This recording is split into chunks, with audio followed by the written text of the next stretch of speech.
اعلموا أنما الحياة الدنيا لعب ولهو وزينة وتفاخر بينكم وتكاثر في الأموال والأولاد كمثل غيث أعجب الكفار نباته ثم يهيج فتراه مصفرا ثم يكون حطاما وفي الآخرة عذاب شديد ومغفرة من الله ورضوان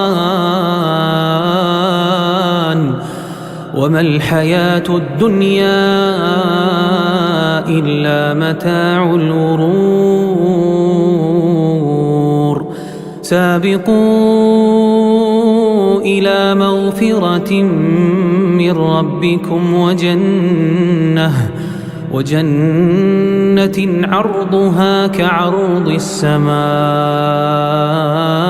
والأرض أعدت للذين آمنوا بالله ورسله ذلك فضل الله يؤتيه من يشاء والله ذو الفضل العظيم.